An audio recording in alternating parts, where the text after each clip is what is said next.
जातीय गणना हुआ, उस पर कई पार्टी के नेताओं ने कई तरह की टिप्पणियां और उसको न मानने के और गलत होने का जो आरोप लगा रहे हैं, उसको सर कैसे देखते हैं, क्या कहना चाहेंगे? देखिए, सबसे पहले तो लगभग 100 वर्षों के बाद यानी 1931 के बाद, आज़ादी के पहले इतने लंबे अंतराल के बाद बिहार देश का पहला राज्य है जिन्होंने अपने संसाधन से जातीय जनगणना अनेक बाधाओं को पार करते हुए, एक दो नहीं अनेक बाधाओं को पार करते हुए अपने संसाधन से समय सीमा के अंदर करा करके बिहार और देश की जनता के सामने जो समर्पित किया है, इसके लिए हम बिहार सरकार को, खासकर नीतीश कुमार जी को, लालू प्रसाद जी को, तेजस्वी यादव जी को बहुत बहुत इसके लिए हम बधाई देते हैं, धन्यवाद देते हैं। यह एक महाऐतिहासिक काम किया। पहली बार आज़ादी के बाद लोग जो अंदाजिफिकेशन में भांजते रहता था कि हमारी इतनी जनसंख्या है, हमारी इतनी आबादी है, उन सब लोगों को साइज में कर दिया, किसकी कितनी हिस्सेदारी है, जनसंख्या है। तो यह जनगणना जो लागू हुआ, जारी हुआ 2 अक्टूबर को राष्ट्रपिता महात्मा गांधी के जन्मदिन के अवसर पर जो उनको समर्पित किया गया, तो सबको जो है अपने अपने साइज में ला करके खड़ा कर दिया। और जिनको साइज में ला करके खड़ा कर दिया, जो लोग बेसाइज होकर के बोलते रहते थे हमारा तो 10% है, हमारा तो 15% है, उसी हिसाब से चाहे इस गठबंधन में रहे या उस गठबंधन में रहे, लोग बार्गेनिंग करता था टिकट का और अन्य कामों में। हमारा आबादी इतना % है तो हमको इतना टिकट चाहिए, क्योंकि डाटा किसी के पास था नहीं।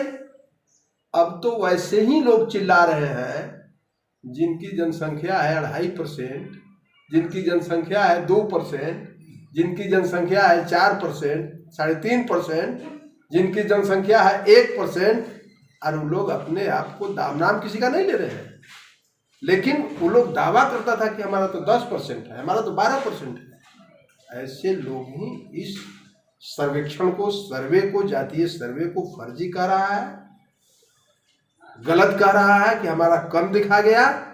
बिल्कुल सरासर गलत है। जो जितना जिसका था उतना आया है, और यह काबिले तारीफ। और यह तो न सिर्फ बिहार ने नजीर पेश किया है, बल्कि इसको कई राज्यों की सरकारों ने, कांग्रेस की सरकार, राहुल गांधी, सोनिया गांधी, जाति आपने बना दिया, जातियों में बांट दिया। तो उनको मूड़ी गिनने में आपको क्या तकलीफ हुआ भाई, कि बड़ा खतरा हो जाएगा, इससे हिंदू धर्म खतरे में पड़ जाएगा। जाति बनाने वाले लोगों, जब जाति तुमने बना दिया, तो जाति की संख्या अगर सरकार ने बता दिया कि अमुक जाति की संख्या इतना है, दलित की संख्या 20% है, आदिवासी की संख्या 1.5% है, यादव की संख्या अगर 14% है, मुसलमान की संख्या यदि इतना % है, 19-20% है, 18-19% है, अन्य लोगों का संख्या इतना है, तो फिर आपको दर्द क्यों हो रहा है भाई? क्यों दर्द हो रहा है कि फर्जी है? और यदि वैसे लोगों को मैं चुनौती देता, खुला चुनौती है, जो लोग कहते हैं और उस जाति जनगणना पर जो राज्यपाल मार्च कर रहे हैं और आंदोलन कर रहे हैं, वैसे लोगों को खुली चुनौती है।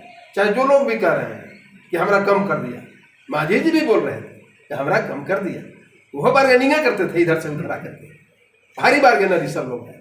चिराग पासवान बोल रहा है, उधर वो क्यों बोलते हैं, उपेंद्र कुशवाहा बोल रहे हैं, इस सब बार्गेनर, इस डाल से उस डाल पर उस डाल। लेकिन इस बार अब बार्गेनिंग की स्थिति में तो रहेंगे नहीं, इसलिए कि आपका संख्या तो पता हो गया।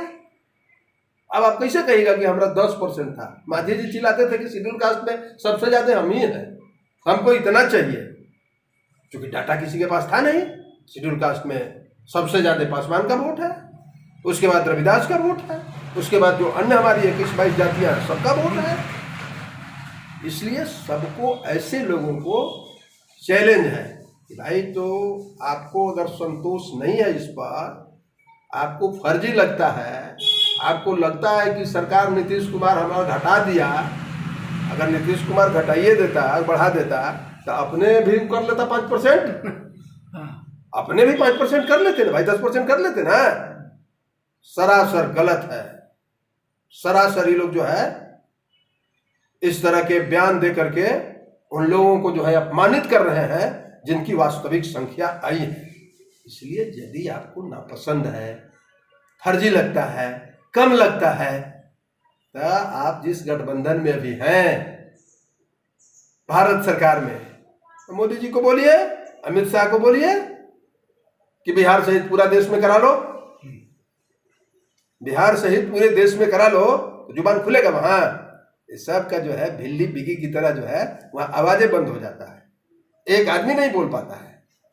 यहाँ खाली जा करके बिस्कुट खा के वहां से चलाता है, जूता भी खोल के जाना पड़ता है अंदर, जूता चप्पल भी पहन के अंदर नहीं जाता है वहां।